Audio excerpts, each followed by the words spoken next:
Raising the Bets is brought to you by the Star Quest Production Network and is made possible by our many generous patrons. If you'd like to support the podcast, please visit sqpn.com/give.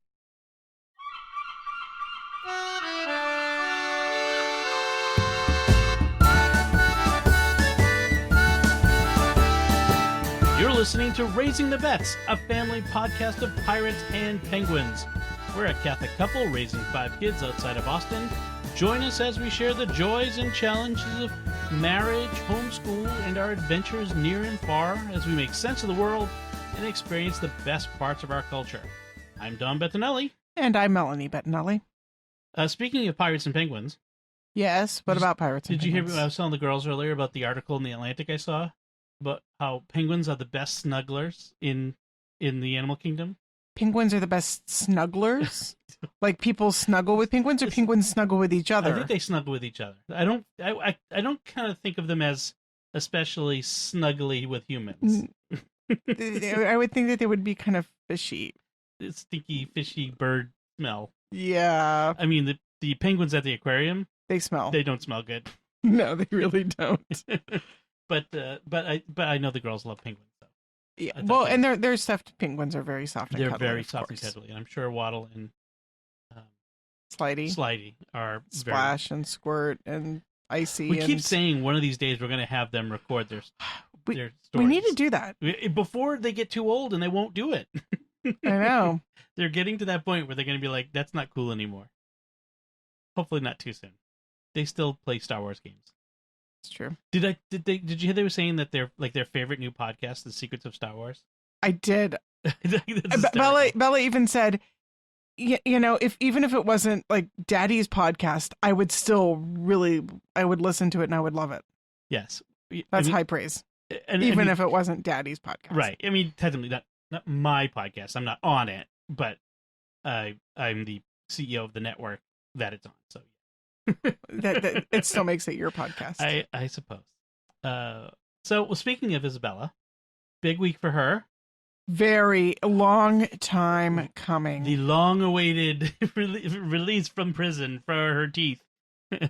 She had her braces come off. Finally, they took them off. They were supposed to get taken off the week after Easter. Yes. April. And as we record this now, that we are in end of August. Yeah. She's very happy to have them off and done. It took her, she's having a hard time with the retainers, but she's finally starting to get the hang of them. Yeah. Retainers are the worst. I had so much trouble with my retainers. Yeah, me too. I kept breaking them because I'd stick them in my pocket, not in a case, which was really gross. Yeah. She only has to wear hers at night, so there will be no pocket sticking. Yeah. I broke mine on the USS Massachusetts battleship. Like literally broke it on the battleship against the I leaned over a railing and it was in my pocket and I heard snap. My mom was not happy. Shaking my head. I think it was like $60 to replace it every time I broke it. She was not happy.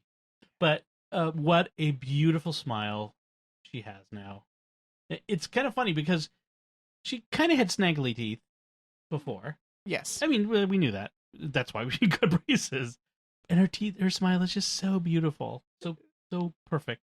It's really nice. Yeah. Yes. I feel kind of bad for Sophie because we're making such a big deal over Bella, and Sophie still has a long way to go on hers.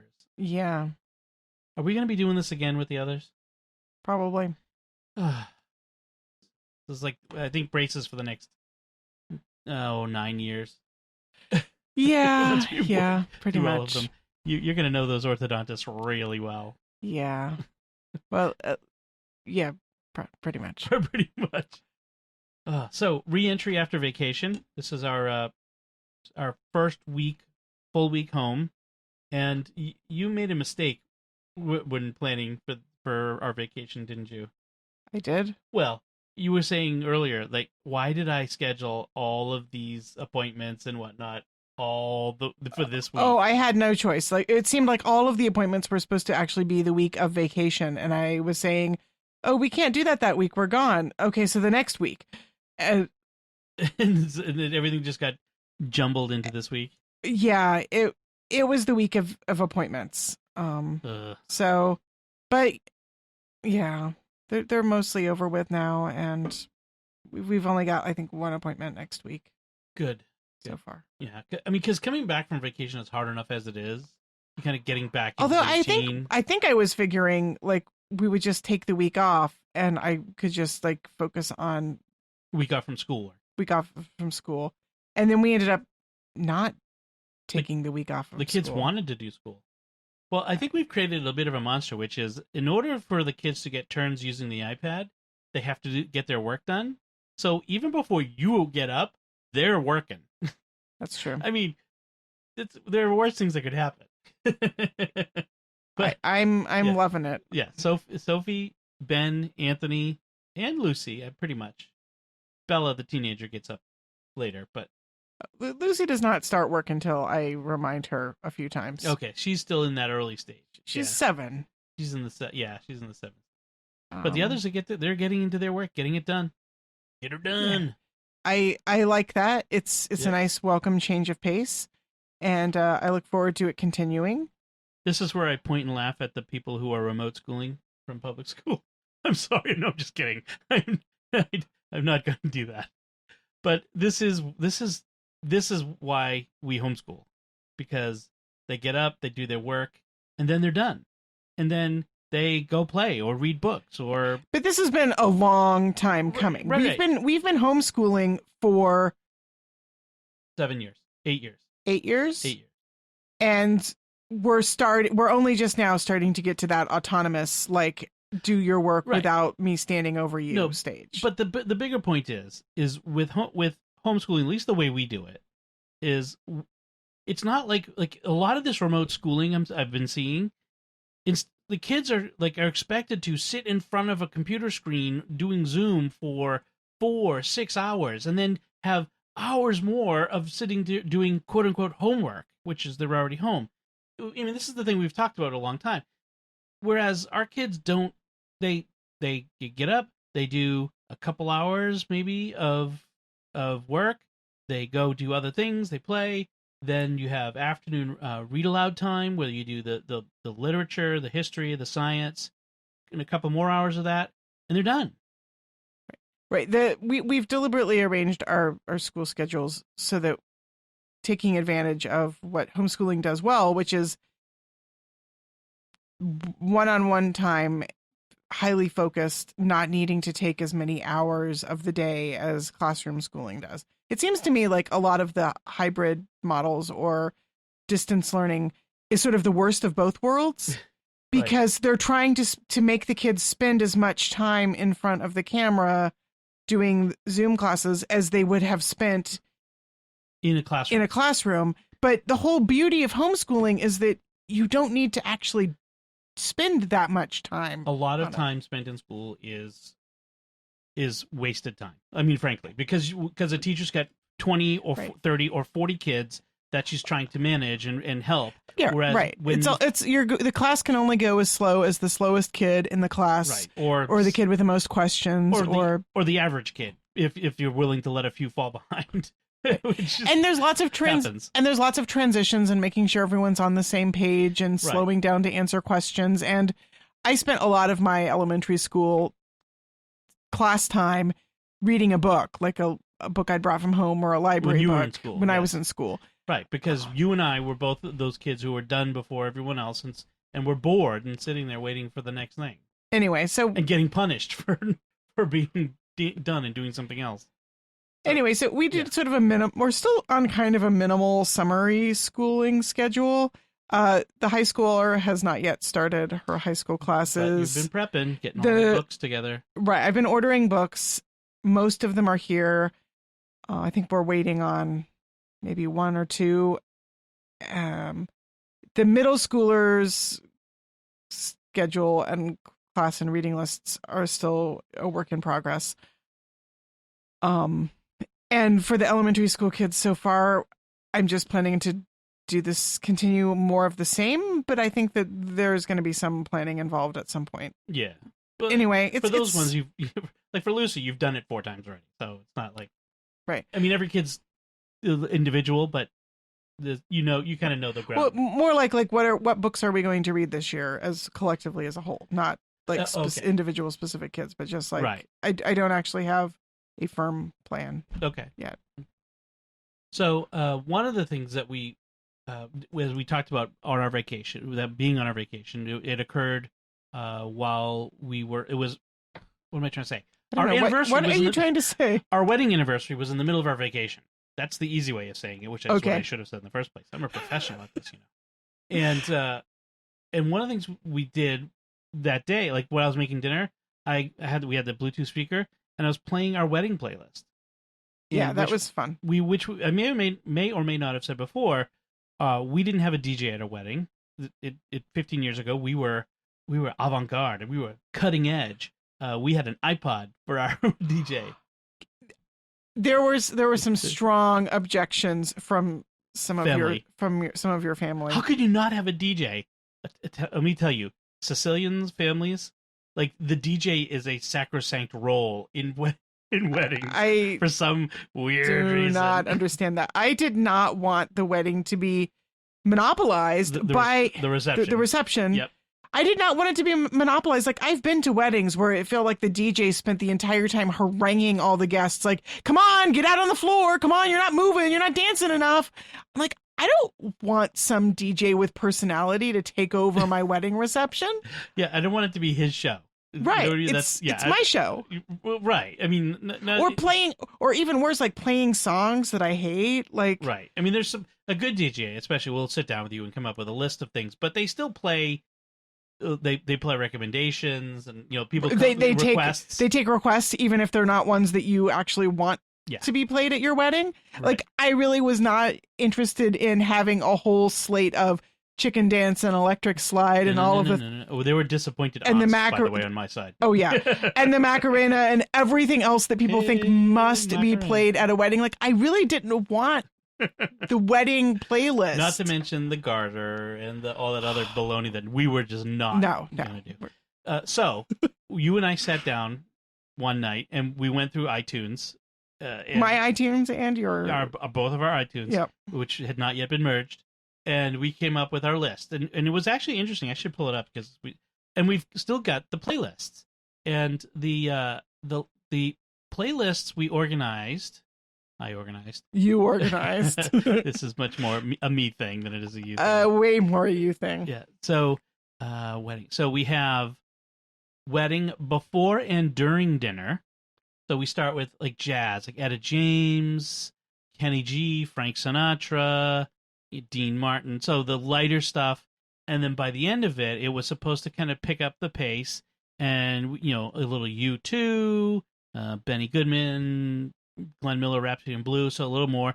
And then after dinner, we'd have the dancey sort of stuff. So our song, which was What a Wonderful World by Israel Kamakawiwo'oli, the Hawaiian. Do you think you got enough syllables in there? I think I might have been one short. And, that sort of stuff. And then lots of fun music. And then there was, you had a particular list of songs that you wanted and that we would play. And then there was other songs that we could throw in at different times, like the Yellow Rose of Texas, which I would have played for your which family. You insisted on putting in there over my strong objections, let me add. Yes. And then We Are Family by Sister Sledge, which is I'm sorry, I know you didn't want all this weird. This is a must play for the sake of my mother song at family weddings. One of our first mother-in-law focus compromises. Yes. Not one of my favorite songs. Sharp Dressed Man by ZZ Top. Gotta have that. Anyway, so. And then what actually happened at the reception was. What happened was the equipment failed and we couldn't get that podcast to play. And we ended up connecting it to the bar stereo. And then all my friends went over and your friends. And my friends. And your friends. And went through the iPod and were like, oh, let's play this now. Well, let's play this. They just totally ruined the list. They just played whatever they wanted. Right. And they skipped some of the things that I heard them I'm like, wait, you can't skip that song. That's my song. You I can't put it skip on the list. Pogues. Right. Actually, no, I think Celine and Marianne found all the Pogues and played them. Yes. But But there were some other songs. We still have the playlist. Yes. That's what's great is we have the playlist and we can play them on our anniversary and the kids can hear them and and Bella was just saying like I love hearing this music. It feels it feels like I could be there. They've seen the photos so often. They feel like they were actually participants in it. So that was really great. And in fact, at the time, I published the list on my blog. Did you? Yes. Someone had asked for it, so I said, "Oh yeah, here you go." So, so speaking of memories, this past Saturday, which as we record, it's August 22nd, was the 20th anniversary of the day we almost met. The day we didn't meet. The day we didn't quite meet, but sort of did. So I should tell the story. You tell the story. You had just moved to Massachusetts, right? Right. Okay. So we were both living in Salem, Mass. We were both attending Immaculate Conception Church. Your roommate Megan, who was a friend from college. You could say attending, as in I'd probably been to Mass there once or twice since I moved. Right. But you were going there because Megan was going there. Yes. And Megan was involved with the youth ministry as I was. And the youth ministry program was going to go to this Mass on Martha's Vineyard on the beach that was like this big invitational, like all these life team groups were coming from all over the Boston area to go to this.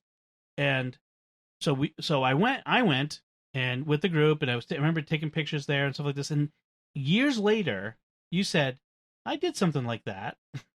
Like we were having a discussion. I think it was after we were married. I think we were talking about like whether we'd been to Martha's Vineyard maybe or something. Yeah, and yeah, and you'd only been once and I'd only been once. I've lived here my whole life. I've only ever been to Martha's Vineyard once.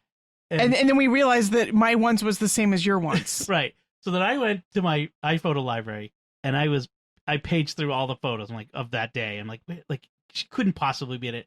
And there you are in the back of this photo I was taking of all our kids. There you are in your straw hat, looking just like a couple years older than the teenagers. I was several years older than the teenagers. Thank you very much. Very young looking. So the what was I saying? Oh, so yeah, I mean, so I remember the first time we actually met was at was it the beach that night? No. The first time we actually met was at Mass. Was at Mass. Right. You were sitting in front of us and you turned around and at the sign of peace. At the sign of peace and Megan said, "Oh, Melanie, this is my friend Dominic. Dominic, this is my friend Melanie." And I said, "Peace be with you." That's right. I think I said hubba. No, I didn't say hubba. I wouldn't be that inappropriate. I might have said it in my head. But so that was the first time and that was after that. Yeah. But also there was a time with the whale watch that I didn't go on. Yeah, I went on a whale watch with the Life Teen. But I wasn't there for whatever reason. Group. And but a whole bunch of other people were, including like Lucia's godfather. Right, Paul and Andy. And after the whale watch, everyone got together on the beach in Marblehead. What's the name of that beach? Devereaux Beach. Devereaux Beach, that's right. At night to play music on the beach. And I came for that. Right. And you were there. And you were there. And you were there. But I don't really remember you from that either. No. Yeah, but we were both at that. So we kept crossing paths. And then 5 years later, we got married. Almost exactly 5 years later. Right. But yeah, so I'm not exactly sure even why my roommate was going to Immaculate Conception because it was not the closest church. There were two churches. She was going there because of the Life Team group because and the, of the Life Team. and the young adults that were involved. Because there were two other parishes that were closer, like that we were geographically in. Salem is not a large town and had 5 Catholic parishes. Like you as the crow flies, or if you had done a 2-mile diameter circle around your house, there was at least 5 churches. Right. Maybe more Catholic churches. But yeah, but Immaculate had, a young adult thing going on. I would not have ended up going to Immaculate. In fact, if it hadn't been for Megan, because I didn't have a car and St. Joseph's was a lot closer. Yeah, it was just down the street. And so I mean, if I didn't have someone to drive me, if I had to walk, I'd go to St. Joe's. Literally a quarter mile beyond St. Joe's. I know, but still, that extra quarter mile. Right, you wouldn't walk the extra quarter mile, especially in the winter. Especially walking right past St. Joe. Right. No, I know. I just think it's funny how, you can literally see one from the other. It's just so funny. it's closed now. They've shut. Right. several of those. Saint Joseph was the French French national parish, parish. and the Saint Immaculate was the Irish parish. And back in the day, God forbid, if you were a member of the French parish and showed up at the Irish parish, the father would tell you to go back to your own church. It was weird day. Weird times. Anyway, tangent. So you started going to that, and then there was the Bible study. We've talked about that. The Bible study I led for the young adults, and started coming to that. And one thing led to another. I tricked you into going out for a drink. That's to true. The Irish pub. Tricked me. And then we dated. And married, obviously that last part. But 5 years. So it's been 20 years we've known each other. Doesn't that seem weird? That's almost half your life. Not quite half mine. I'm older. I'm old. But we're getting there. Anyway, something else. Oh, what else we do this week is we had the farmers market. We missed 2 weeks of the farmers market because of our vacation. But in the interim, while we were gone, they were able to transition the farmers market back from a drive up and have things handed to you through a window because you've pre-ordered it to a walk-through market, sort of. It's not the same old market we had before the world went to heck in a handbasket, but it's you can actually walk up and buy things from the vendors. There's 6-foot distancing. You got to wear a mask. Only one member of the family is supposed to go. Although I saw a lot of couples. There were plenty of people who weren't just one member of their household. On the other hand, there's 7 of us. If we stayed in a very tight mob, maybe it would have been okay. Okay, everybody shuffle. I honestly think that the people at the farmers market like us well enough that they would probably, in fact, blink. The assistant manager of the market said to me, "Yeah, we were talking. But what about the Benellis? We should just let them go. They're fine. They're okay. We can't tell them they can't come in." So what I did was I went in, and I had you on FaceTime, and then from the van. I video chatted through the market with you. Yes, and then from the car where we could see you simultaneously on the phone and looking out the car window. Right. And then when we come up to one of the vendors, I'd hold you up to them and you could say hi to them, and they'd say, "Well, hi." It was kind of funny. Hopefully we can get back to something a little more normal before the end of this market season, but who knows? 2020. I don't. It's 2020. Whatever. It's a wash this year. Speaking of 2020 problems, today I took Ben and Anthony to the Lego store at the mall. A long-promised outing. They've been promised the Lego store for like ages. Yeah. This money has been burning a hole in their wallets. They've been wanting to buy some Legos. And the reason we agreed to do this now was, well, that we had not an ulterior motive. It sounds nefarious. We had a reason for proposing this, which is that a couple of the kids, Ben included, have asthma issues, and wearing a mask causes some anxiety. They've been having trouble with going out wearing, which has made getting to mass difficult. Impossible, right? So we've been trying to work on some exposure therapy, and so saying things like, "Look, can you spend 20 minutes wearing the mask, at a store? You go with me to the store and spend 20 minutes." And so today it was, I'll take you to the Lego store, but you have to wear a mask and like all the way into the mall to the store and then out of the mall again.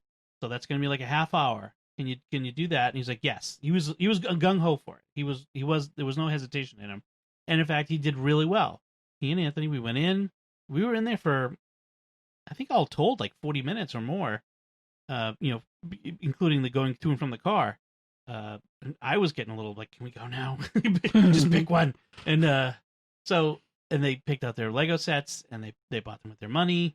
And then we came home with them, and it was fine. He didn't even like after I said, Ben, we were in there for like half an hour, 40 minutes. He's like, really? It doesn't seem like that long at all. I'm like, yes. So we're making progress slowly but surely. Right. Hopefully we can get all back to mass again. That's the goal. So that's what's been happening. That's a lot been going on. It's been a busy week. It has been. I mean, I don't feel like I accomplished much, but at the same time, yeah, it was like one of those running around. Running around. Things happening. So We should talk about what we've been eating. We haven't been doing a lot of interesting cooking. No, We've been making some same olds and like beef stroganoff, and you made a pasta dish that we talked about before. It was a cooler week, so we did a little bit of like indoory cooking. We could have done outdoor. I could have grilled more. But I wanted beef stroganoff. Yeah, it was more like after a week of grilling at the lake too, then I kind of wanted some like non-grilled food. Well, yeah, the kind of stuff that I was like not on the menu when we were at the lake house because it would have been too involved for vacation cooking. Okay, because one day we had we had the chicken thighs, but you like those better in the oven rather than grilled. Right. The grilling gets them the skin and fat on a chicken thigh gets a little too greasy, smoky smelling. I really like to put them in the oven on like a high temperature, like 425 or 450, and let this with skin side up and let the skin get really crispy, crunchy. And then when we pull them out of the oven, we just go ahead and take the skin off, and everybody eats the chicken skin, just like the crispy chicken skin before it cools down and gets flabby again. Yeah. It's kind of weird. Like, I'm like, kids, chicken skin, and they all come running and they grab their piece of chicken skin and they chew on Roasted chicken skin. When you make a roast chicken, that's the best part. The crispy chicken skin. I make chicken thighs so that I can eat the skin. And I don't really like roasted chicken thighs very much. We cook it on the rack. We've talked before, rack in a pan so that it stays out of the fat, and then we collect the schmaltz afterward and use that in other recipes. So we did that. One thing I picked up at the market this week, something new, was Shishito Peppers, which I'd heard about but never tried. And I might try them again because I wasn't really happy with how I prepared them.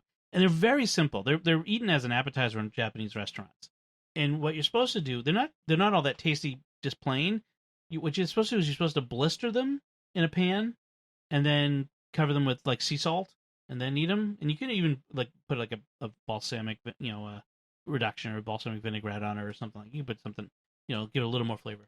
But I put them in the fire on the grill right on top of the coals, and it really blistered them, so it sort of roasted them. I think I overdid it because then they just tasted like roasted peppers. They didn't. There was no particular interesting flavor. So I may try it again and do it in the pan like I'm supposed to. So I may get it. You got overly ambitious. Yeah. It was a little. It was well. I mean, you try something and it doesn't work, and you can figure out what went wrong. Yeah, what went wrong. So today is would have been the Feast of St. Rose. It's the day that the Feast of St. Rose falls on, although it's a Sunday. So you celebrated because it's your feast day, because it's your confirmation saint, and Lucy's feast day because that's her middle name. And you made cookies. I made Amaretto Cookies. They're Italian cookies made with almond flour, amaretti, which comes from the Italian word amaro, which means bitter. And so they're made with bitter almonds, or in this case, bitter almond extract, which it doesn't actually say bitter almond extract, but if you buy almond extract, it's bitter almond extract. Right. And as well as that really distinctive almond taste. Like when you buy almond flour, it doesn't have that strong almondy taste that almond extract does. And it's that bitter almond. Evidently, if you buy the bitter almonds in Italy, like the nuts themselves have that flavor. Oh, interesting. So it's a variety of almond. Anyway, amaretti are very simple cookies. It's just sugar, almond flour, and lemon zest mixed up together. And then in a separate bowl, you beat some egg whites into stiff peaks, and then you fold that in. Then you roll it into balls, you roll it in some sugar, and you bake them. Yeah, and they kind of have a cracked surface. Yeah, they kind of crack. They get all crackly and they're kind of crunchy on the outside, but still soft and gooey on the inside because they're almond. And so they're so good. I love amaretti. Oh, they're so awesome. It's so funny because before the first time you made them, when you talk about amaretto cookies, I always thought of amaretto cookies as the biscotti, the amaretto biscotti, right? The hard, biscuit type double baked cookie that you have to dip in coffee or milk. Right. And you can make amaretto flavored biscotti. So, sure. Right. But that's what I was thinking of. Like then when you made these, I'm like, whoa, what's that? Because I don't think I'd had I must have had them before, but I didn't connect it in my mind with that name. Right. I mean, they're similar in texture and technique to a macaron, the French cookie. Mm-hmm. I'm not. Macaron are much lighter though. They're like much more air in them. Yeah, but it's basic, same basic technique actually. Okay. Okay. Because it's whipped with air. Yeah. Right. It's the eggs give it that fluffy flavor, and the almond flour and sugar. But macaron are piped when you make them. Right. I'm pretty sure. Yeah. Yeah. Yeah. This has got a little more substance to it. A little bit more. Yeah. Anyway, similar idea. It's the Italian version of macaron. Mm-hmm. And you made bread pudding too. I also made bread pudding this week just because I had a whole bunch of bread and some really good bread. Really good. That had gone stale or heavy cream. Yeah, so I had some like baguette, several different ones, like the ends that nobody ever wants the ends after like 2 days, and they're just kind of crusty and hard. There's only so much baguette you can eat in a day. Right. But that's what. But that's how long a baguette lasts. Right. But that's why God made bread pudding. Exactly.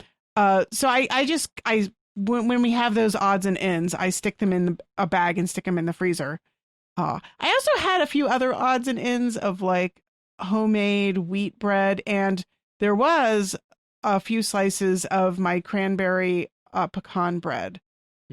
So every once in a while in the bread pudding, you get that like nice toasted nut. I want more of that actually, because that was really good when I got it. That's the problem. Then you can't eat all of the cranberry pecan bread before you... I know, but it's so good as bread pudding. Too. Usually that recipe makes 3 loaves. So. Yep. So yeah, that's what we've been eating. Oh yeah, Lots I of love dessert, bread I pudding. guess. Yeah, too much dessert. Yes, we're transitioning out of vacation mode. So yeah. Yep. It's been a week. Let's talk about what we've been reading and watching. Let me first talk about something new I watched this week. I watched the new Apple TV Plus series called Ted Lasso. Ted Lasso. So it's a comedy, sort of a workplace comedy, a little bit along the like Parks and Rec, but it's not in the documentary style like Parks and Rec and The Office are done. So the premise is it's this American college football coach who has this unexpected success where he has taken his sad sack, Bad News Bears bunch of college football players and brought them to a national championship in a year. It's like the most incredible story. But this is all like before the show even begins, because what happens is he gets hired to be the coach of a British Premier League soccer team, football team, British English football soccer team. Although he has no knowledge of soccer whatsoever. And so he and his assistant coach show up there, and Ted is... Here's why I like it. So I have to give a disclaimer. There's a lot of innuendo and crass sexual humor at parts. More than necessary. It's not necessary, and it's kind of disturbing because there's so much positive good in it. But let me talk about the positive good parts. Ted Lasso in this is refreshingly non-snarky, refreshingly positive. Like, he's relentless in building up others and being good to others. And like, there's the equipment manager for the soccer team. Everyone treats him like dirt. Like Nathan, he's so mistreated that when someone talks to him, he's like, "Oh, are you talking to me? Like, what's your name? I don't know. No one ever asks. Oh, it's Nathan." Like, it's like he's just this poor little meek guy, and he treats him like, "Nathan, what do you think? What should we do here? Like, you've got to play. Let's try it out." And it's such a really great thing. And one of the things is one of the premises is the current owner of the team is this woman who she got the team in the divorce from her billionaire husband, and it's the one thing he really loves was this team, and it's the one thing she wanted because she wants to punish him. And you find out early on in the first episode that her goal is, in hiring Ted, is to destroy the team. She wants to destroy this soccer team, this football team, in order to punish her husband. But Ted is so relentlessly positive, so good to her, even though she doesn't treat him all that well, so good to everybody that you can't help but kind of love him. And so it's so far, like there've only been 3 or 4 episodes. So far, apart from the crass humor, it's really refreshing. It is such a refreshing kind of TV show. I really enjoy it. So I'd check it out. Give it a shot. Interesting. Yeah. I'm also giving another shot to Upload. You remember we talked about how bad that was? It was horrible. That first episode was pretty bad. I watched the second and third episode. It's gotten there's a lot less of the gross humor in it. A lot less. Yeah, but I just didn't find the premise that. I mean, it's interesting. There is an interesting commentary. The reason I give it another shot is because so many people who I kind of respect, like Father Roderick, the Barons, they've all been saying such good things about it. So I said, maybe I need to watch another episode or two and see what's going on. So it's an interesting commentary on our relationship to technology and how people consume it, how they get obsessed with it, how it becomes the most important thing. Like there's this one scene of like a Tinder hookup, and it shows how empty it is, how banal and gross that sort of thing is, so I was like, it's kind of interesting. So the title of the next episode, I'm not going to mention it, but the title of the next episode makes me kind of wonder if like it's going to get really in the gross thing again. So I'm a little leery of it. I'm not recommending it yet, but I thought I'd give it another shot, just kind of look at it. But so that's something. You're much more forgiving than I am.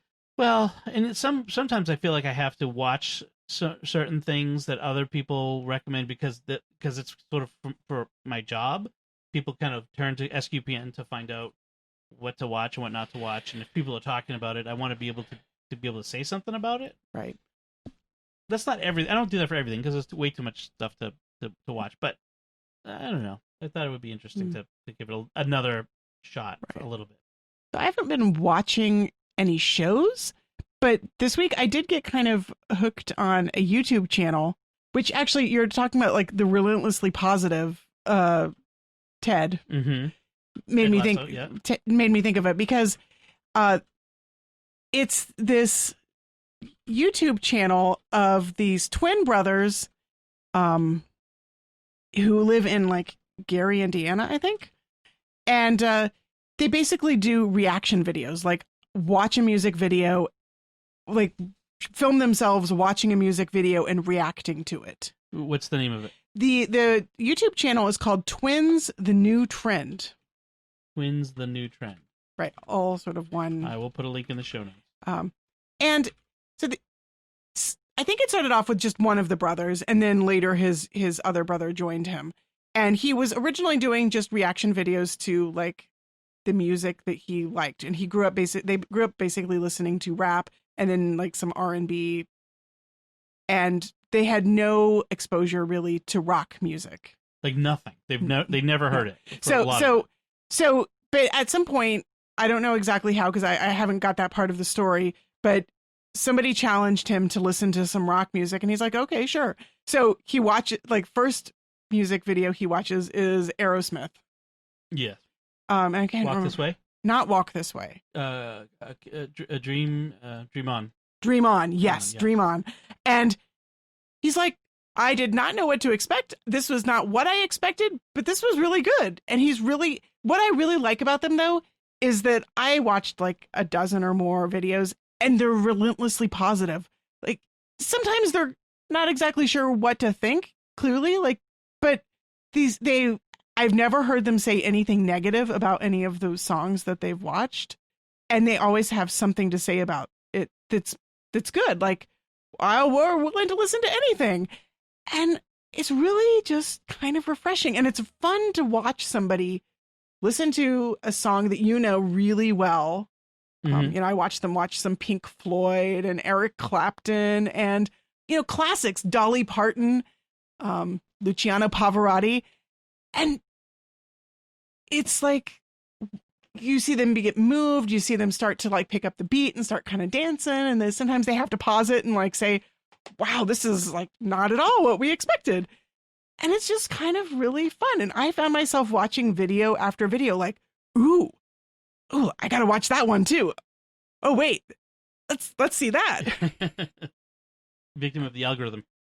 Well, Totally. I mean, but that's the thing is it's really cool to see these positive things, like people being positive. There's so much negativity out there. Right. You know, if they're not watching it to diss it or just to make fun of it, they're watching it because they're interested in finding new music and expanding their tastes and expanding their horizons and experiencing more of the world. Remember the what was the videos of the guy who was showing his girlfriend Star Wars for the first time? I think it was. I don't think I ever watched that, but I've heard about it. I mean, it was a similar thing, like seeing these things for the first time through someone fresh, like had never seen it. And it's the same reason why I love reading to the kids or watching things with the kids, because it's so fun. Like something I've read a dozen times, when I read it to them, it's so new and fresh. And just like when you know something's coming and you're like watching and waiting for the reaction, and you know that is coming, and there's a delight in that. And they get that look in their face like, what? Right. Like you're watching somebody listen to Bohemian Rhapsody for the first time and you're like, oh, just wait. Then the drops and you're like, what? Yeah. Right. Like that moment when their face kind of goes, what the heck am I listening to? We did that at dinner tonight. We played Bohemian Rhapsody at dinner and they were like, what? The kids. I love it. I mean, it's so fun. It's such a fun piece of music because it has it's like a roller coaster ride. Like, what did I just sit through? Right. So that's what we've been watching. I've finished a book this week, Valiant Ambition by Nathaniel Philbrick. This is a work of history. It's Philbrick is a historian he's written several books, including the history, not historical fiction. Right. It's a straight history. Oh, he wrote the one about the whale ship Essex. I can't remember it now. The Something in the Sea, and it was made into a movie starring Chris Hemsworth, directed by Ron Howard. But anyway, he's more recently written a 3-part series on the Revolutionary War. As you probably know, if you've listened for anything at the time, I'm on a Revolutionary War kick, and a major Revolutionary War kick. Yes, and the first book started with the precursor to the war. The Battle of Concord and Lexington, and then the Battle of Bunker Hill and Battle of Boston. It kind of goes through that first book ends with kicking the British out of Boston, essentially, once the British evacuate. The second book picks up from there, and it follows Washington mostly into New York, and then out of New York down to New Jersey, and over the next several years.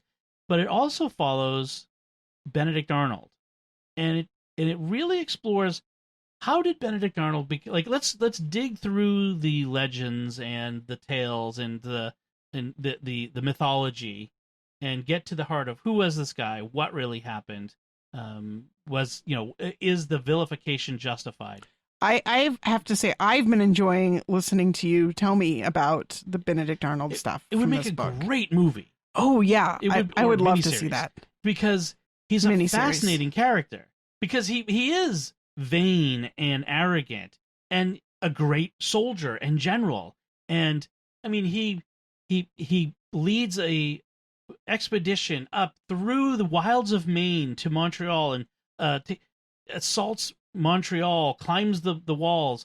They try to take Quebec City, or did they take Quebec City and try to take Montreal? I think it was just they got one and didn't get the other, and then the campaign there fell apart and they had to retreat back down through Vermont, and he was the last man to board the last boat out of Canada and shot his horse before he boarded the boat so the British couldn't get it, and like this stupid, symbolic gesture, overblown. And then they sailed down Lake Champlain, and they ended up building a navy on the lake. The British and the Americans both were building navies to fight because they had to take Fort Ticonderoga. Ticonderoga? Is that the one that was at the bottom of Lake Champlain? I think it was, yeah.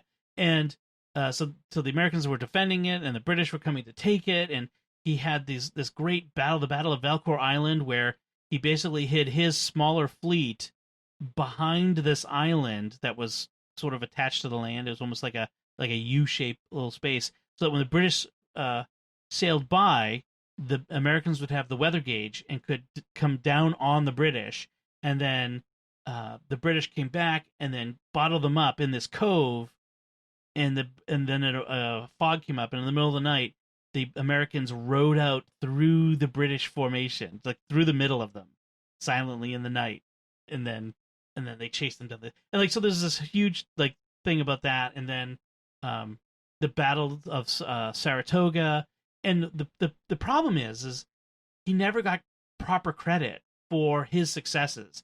His successes were always sort of claimed by others.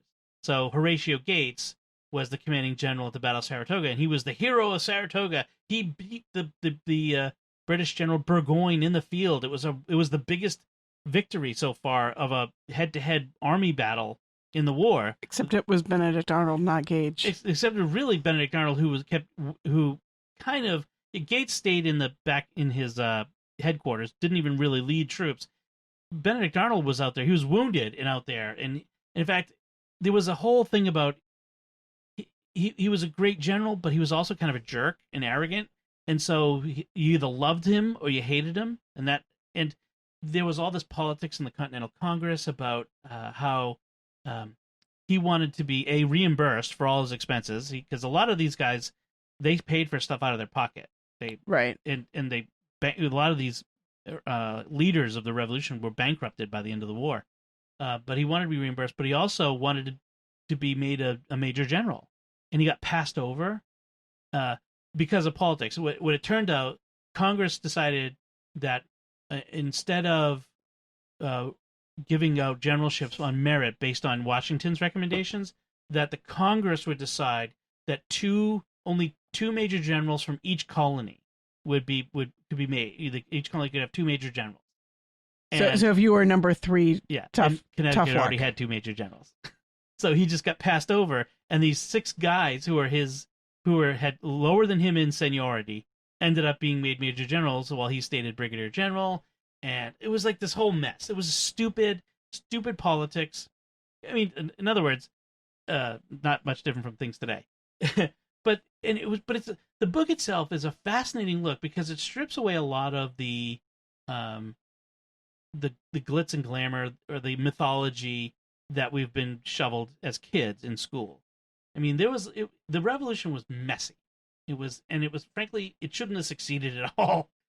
I mean, there was a lot of dumb things done by a lot of people on our side, and there were a lot of horrible things done. And there was the gangs of loyalists and gangs of rebels, and they'd be like doing these horrific human rights violations, what we'd call war crimes today, on civilians and innocents. And it was just horrible, the things that were going on. And you're like, wow, 2020, that looks like 2020 a lot. But it's a great book, very interesting. And the series so far, I'm gonna read the next one pretty soon, and that one takes us through Yorktown. So I wonder if there'll be a follow-up afterward for the after the war and the I have to say, as you're talking, you keep saying things like Yorktown and after the war, and I get the lines from Hamilton in my head. We went back to New York after the war. We went back to New York. I'm not singing it deliberately, but I'm singing it in my head. Okay. Yes, I know. Just too much now. Hamilton. Yeah. Anyway, really good set of books. I really hope they make them into movies. I've heard. There are not enough movies. There's hardly any movies about the Revolutionary War. There's one movie about the Revolutionary War. There's literally one movie made about it. The Patriot, Mel Gibson. I saw something about another Benedict Arnold movie, and I looked at the description of it, and it was like, what is this nonsense? It makes Benedict Arnold into the hero who's been done wrong. No, he turned traitor. I mean, as I talk about stripping the mythology away, in the end, he really did the thing that he's accused of. He really tried to turn over West Point to the British, and 3,000 to 4,000 American troops was the deal. And he tried to, and it was by a very near thing that it didn't succeed. He's no hero.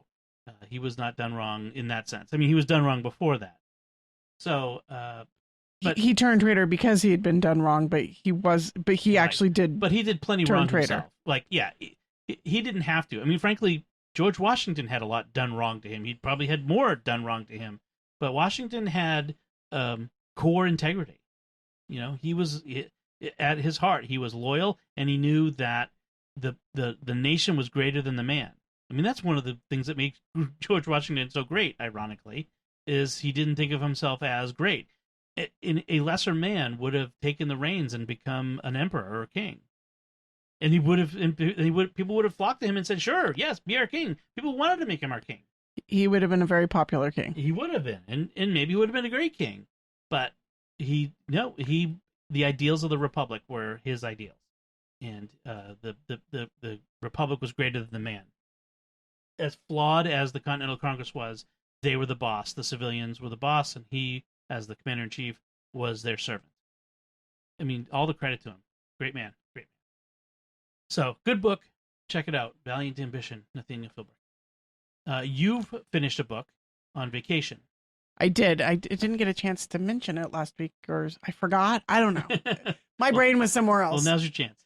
So I finished Bustman's Honeymoon by Dorothy Sayers, which was a fun, I think it was actually the last of the Lord Peter Wimsey books that she wrote, although someone else has taken up the mantle and written some sequels based on her notes, and some plays. So Bustman's Honeymoon was originally a stage play that Dorothy Sayers wrote, which she then later turned into a novel.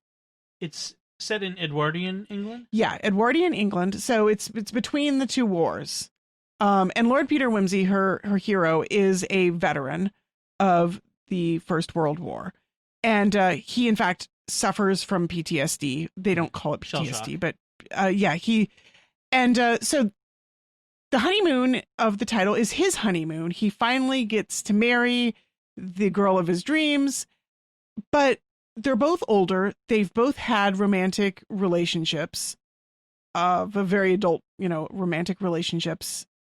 And they're both have been burned in the past. Mm-hmm. And so now they're they're making a life together. They're get married. And of course, on their honeymoon, they find a dead body in the honeymoon house. So in case you're not familiar with the Lord Peter Wimsey series, he's a second son of a duke, or lesser son of he's the second son. He's not the heir, but he has this penchant for stumbling upon crimes that he can solve. He has two hobbies: collecting rare books and solving murders. Right. And he's very rich. He's a dilettante, but his best friend is the police detective. So he's like the opposite of Sherlock Holmes, where Sherlock Holmes has the sort of frenemy relationship with Inspector Lestrade. Yeah. But actually, Peter Wimsey has this really close working relationship with Chief Inspector Parker, and Chief Inspector Parker ends up marrying his sister, which is kind of fun. Yeah. So he marries. What's his wife's name? Her name is Harriet Vane, and she's actually the writer of detective mysteries. So they're in some ways they're very equally yoked because they're both very intelligent Oxford grads, who both love crime. But she's a commoner too. She's the daughter of a village doctor, and they meet actually when she's been accused of murder, and Peter Wimsey gets her. He's convinced that she's innocent, gets her off, and incidentally falls in love with her. Incidentally. I think he asks her to marry him like the first time they meet. And she's like, no. And then he spends the next 2 books asking her to marry him at regular intervals, and she always says no. And then in Gaudy Night, she finally says yes. Okay. And so now, what's a busman's holiday? Because that's the title, is Busman's Honeymoon. A busman's holiday is what? Busman's holiday is sort of a British idiom. Yeah. So the idea being that at the time, popular holidays for working men were like bus tours. And so the idea would be a bus driver going on holiday, taking a bus tour.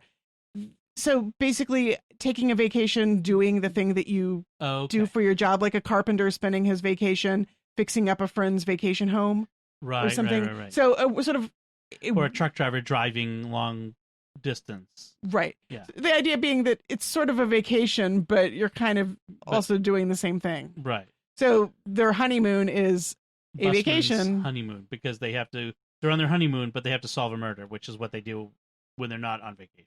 Exactly. Okay. But what I really love is, and I'm not the first person to come up with this. I've read articles about it too. But Dorothy Sayers, as many mystery novelists do, the mystery is sort of the bare bones structure of the novel. But what's really interesting about most mystery novels is what happens in the in-between. Like they're usually about something else in addition to being about the death and the solution of the crime. And so Bustman's honeymoon is really about marriage. It's about two people who have lived separate lives coming together to form this new thing, and it's not easy. Right. To suddenly like put yourself aside, to blend yourself and to become one with another person who is a full person. And it's a lot of the novel is spent with this negotiations of how they have to make allowances for each other, how they have to give way, and the victories that they win, both that are internal and also sort of as a couple, as they make these steps to become fully a partnership, a couple, a one unity, a wholeness. And it's really just, it's insightful and it's beautiful. And I love the relationship that develops over the course of the novel. Cool. It's also a really nice look into English society of the 1930s, like all of the different layers and levels. And right. It was fun because I was reading that at the same time we were listening to the Kook Club. The Kook Club, which also has sort of it's set in the same time in England, and it has some of the similar layers of different characters of different classes. Did we mention last time that we finished Kook Club? I don't remember that we did. Doing the audiobook of Kook Club by Arthur Ransom, which is the Swallows and Amazon series of books. Did we finish it last time? Maybe. Yeah, we must have, because we have been in the car since, and we only listened to it in the car. So we must have finished it. And we started Pigeon Post. Pigeon Post, that's right. It's like Post Club? No. Pigeon Post. So that should be another year or so before we finish that, because we're not going anywhere. So that's what we've been reading and watching, which is a lot this week. So I want to take a few minutes. We should wrap things up here, but I didn't want to pass by talking about this week's gospel, which is the one where Jesus says to Peter, "You are the rock, and on this rock I shall build my church." As I think of it, the "Who do you people say that I am" gospel.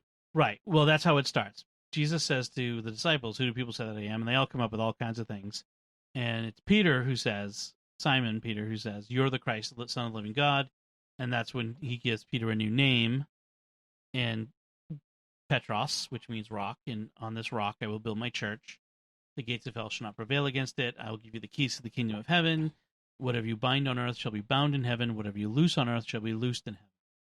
And there was a couple of things I wanted to, it was interesting. You probably heard in your homily this week from your priest, who said that, talking about identity, that I heard that several times, about how a name is the identity. And so Jesus asks first, what's my identity? Who am I? Tell me, who do you think I am? And then when it's Peter who knows who Jesus is, he gives Peter a new identity, a new name, and a new mission. He calls him to the call within a call. He's already called him to be an apostle. Now he's calling him to be the apostle for the apostles. Which is something that God does in the Old Testament all the time. Like, he gives somebody a new mission, and he also gives them a new name. Abraham, yes, Sarah, Israel. Right. Jacob and Israel. Yes. That does happen quite a bit. So I thought that was interesting. And I also think it's interesting that this reading follows on from last week's gospel.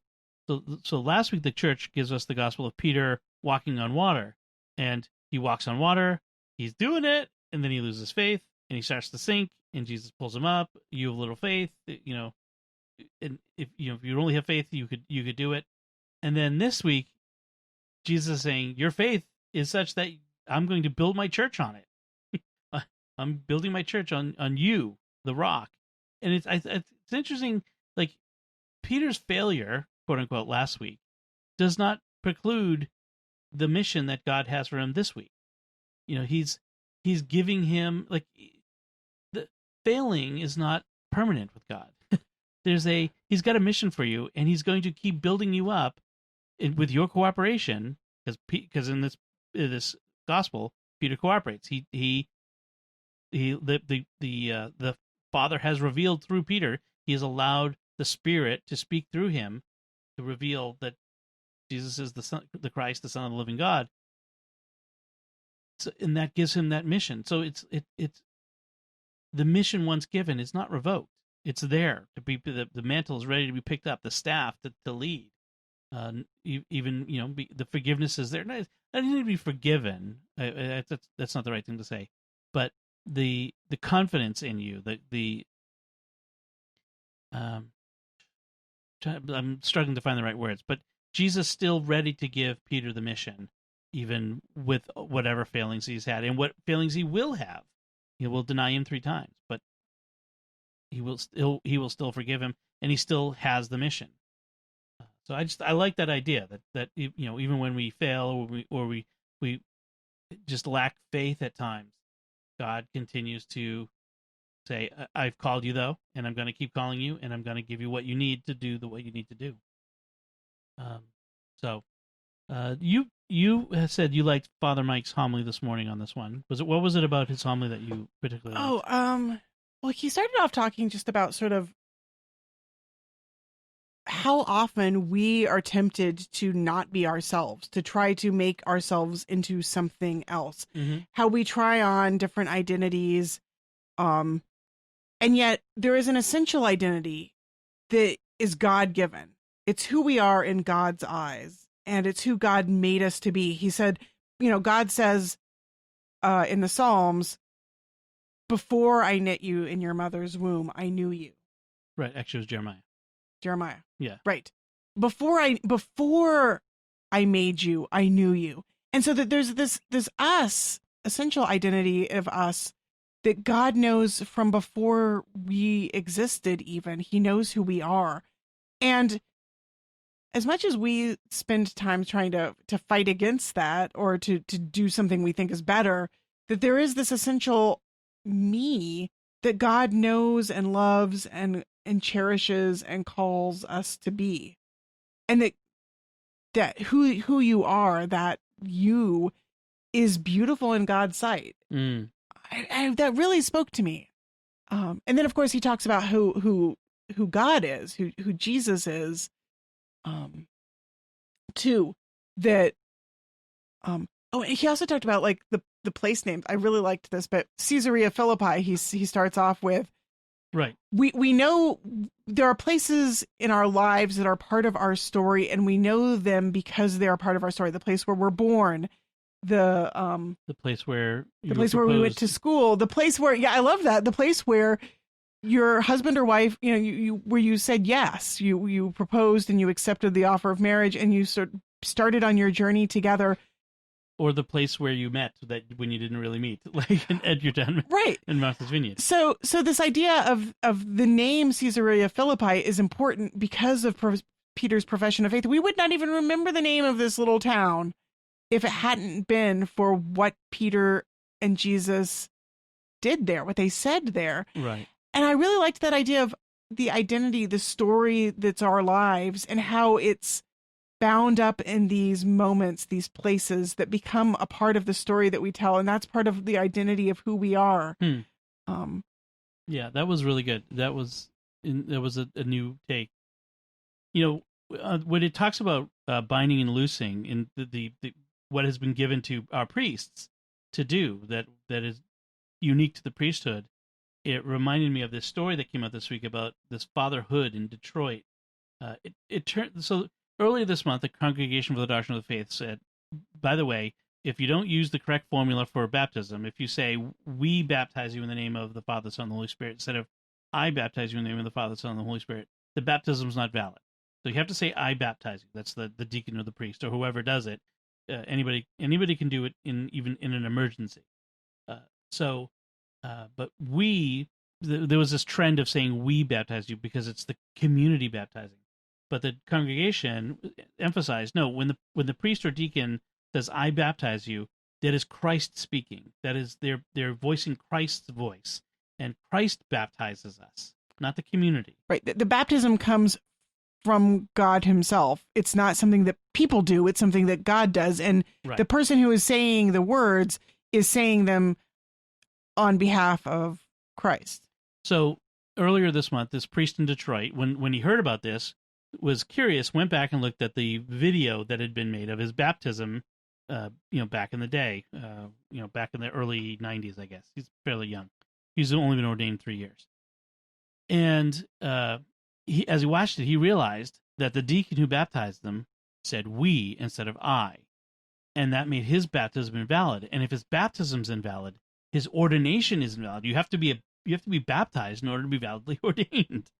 And so if his ordination is invalid, then all of the sacraments, so not all, literally all, but a lot of the sacraments he performed would be invalid as well. So that creates a huge problem. So the Archdiocese of Detroit came up with it was a really good statement explaining everything. And they went through it step by step. The baptisms that he did were valid because like I said, anyone can baptize technically. It doesn't have to be a priest. The most of the marriages that he performed would be valid as well because because the ministers of the sacrament are the husband and wife, the man and the woman. But there are certain circumstances where the priest is key to that. So each of the weddings he's performed has to be looked at individually. None of the confessions he did would be valid absolution. None of the masses he celebrated, so none of the Eucharists would have been valid Eucharist. None of the anointing of the sick would have been valid. Now, the diocese is very clear to say that, with Thomas Aquinas says, the church is bound to the sacraments are bound to God, but God is not bound by the sacraments. In other words, God gave us the sacraments as means of grace, but he has not limited himself to the sacraments, that he gives grace regardless. So if anyone who knows that they're in this situation should probably go and, get things taken care of. But God fills up for our intentions. If you intended to go to Mass on that Sunday and receive the Eucharist, and you thought with good faith, literally, that you were receiving Jesus, you did make your valid. You made a spiritual communion. And your obligation was fulfilled. That sort of thing. If you went to confession to fatherhood and you received and he pronounced absolution, if you have any knowledge of a mortal sin, you should probably go back and get things taken care of just in case. But God knows that. If you don't know that this happened, God knows that you made a good faith confession, that you experienced true penitence, and you, to the best of your knowledge, had done everything that the church asks of you to do. Right. God is not going to condemn you. He's not waiting to go. Right. When you did everything that you, to the best of your knowledge and ability, you did everything that was required of you. Right. Of course, God, a merciful, loving God who wants to forgive sins, is not going to.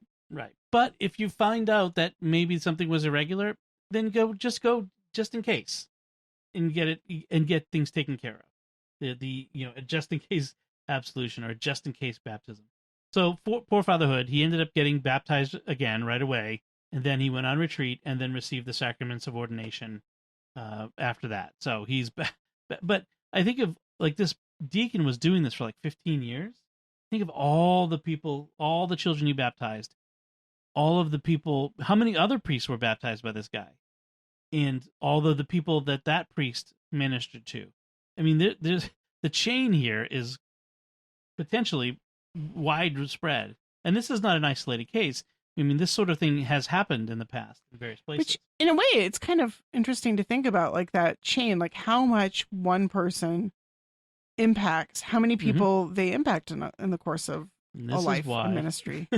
What you do the red and say the black. Wait, do the black and say the red. No, you do the red and say the black. I always mix that up. Do the red and say the black. The rubrics are what you do. Rubrics, red, ruby, red. Yeah. yes, do the red, say the black, then you won't have this problem. So, I just thought that was interesting in the case of whatever you bind on earth shall be bound in heaven, loose on earth shall be loosed in heaven. The church is kind of saying we are, that the grace is there for those of you who, in good faith, went for these sacraments from fatherhood and whoever else may be involved as well. Right. Because the binding and loosing does belong to the ministerial priesthood, but it also, when we forgive our brother or sister who hurts us, we are truly unbinding them from their sin by the act of forgiveness. So, which is what we tell the kids when they hurt each other.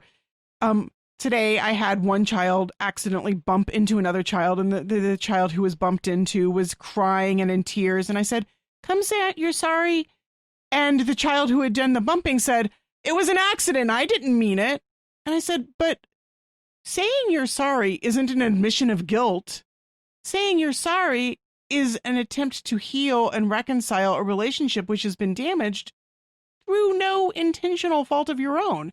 Saying I'm sorry to your hurt sibling is an attempt to help them in their hurt, to reach out to them and heal that relationship. Because the thing, I love you, and in your pain, it pains me. I am sorry that anything that I did hurt you because I love you. It's an attempt to heal that brokenness which exists, even though you didn't intend it to exist. Right. And that's really what the grace of the confession is those moments when we step outside of ourselves and extend healing and mercy to each other. Some people are saying this is like legalism, like, oh, the church is just being all legalistic, making people jump through hoops unnecessarily for one little word. And I don't think it is. I was using the analogy earlier. Like, if I'm in business with my best friend, and we've started a partnership, and we have all the signed documents and contracts and whatnot, and several years into it, we find out there's some wording that was wrong, or something didn't get signed in that paperwork. Like, the paperwork isn't done right. Now, it's my best friend. I'm not worried that they're going to attempt to screw me over in the business, whatever. But you know what? You cross the T's and dot the I's. Just take care of the paperwork, and there's not even any question then. There's no question after that. Like, it just, you don't even have to think about it. It's done and it's right, and that's the same sort of thing. Just it's done and it's right. No one's saying that that there's something nefarious going on on your part or ours, but just and no one is saying that God is a vengeful God waiting to play gotcha because you didn't follow the form. Right. That's not what's happening. And the church isn't like out to try to play gotcha, and there's no sense in which anybody did the original deacon, maybe. Well, yeah, he might have had an agenda in changing the words. Although I'm sure he didn't intend to not baptize people. No. He intended to baptize people, but yeah, it turned out. So in 1999, someone from the diocese showed up and said, "You need to start using the right words." Although back then they didn't have the idea that it wasn't a valid baptism. They just said you got to do the right thing. The whole idea that it's invalid, that's brand new. Right. So at the time, nobody knew that these were not valid baptisms. Right. If they had known, it would have actually been easier, because then they could have gone and hunted down those people a lot sooner. There have been cases of like fake priests, like imposters, who did baptisms and weddings and celebrated masses and all that sort of stuff, and that they ended up having to go back through and, like, years later, going through and taking care of everything, regularizing everything. Actually, I just started reading a novel that has a fake priest in it, and I'm wondering how that's going to pan out. It's set in the Middle Ages and the time of the Black Death, and this guy, it's focusing on a Benedictine monastery, and this guy comes in and he lies and he says he's a priest. I guess he spent some time in seminary, but he was never ordained. And so now I'm thinking, oh no, what's going to happen? All these poor sisters are like not receiving the sacraments and it's the time of the Black Death. Like, so he's, giving people last rites, and he's not a priest. I'm kind of shocked and appalled, but I'm not sure if it's going to become a major plot point or if it's just like, yeah, these things happened. All right, we should probably wrap it up there. We've been going on and on and on. So we don't want these episodes to get too long. But it was a full week here, so we had a lot to talk about. So as we wrap up, I do want to take a moment to thank our patrons who make it possible for us to create Raising the Bets, including Danny L., Joshua G., Josephine C., Daniel W., and Father Michael G. Their generous donations at sqpn.com/give make it possible for us to continue Raising the Bets and all the shows at StarQuest. You can join them by visiting sqpn.com/give. So that's it from us. If you have any feedback for us, you can let us know by commenting at sqpn.com/bets or at the SQPN Facebook page, facebook.com/StarQuestMedia, or send us an email to bets, that's BETTS, at sqpn.com. Actually, I got a nice note from a listener on Instagram where we're at StarQuest Network.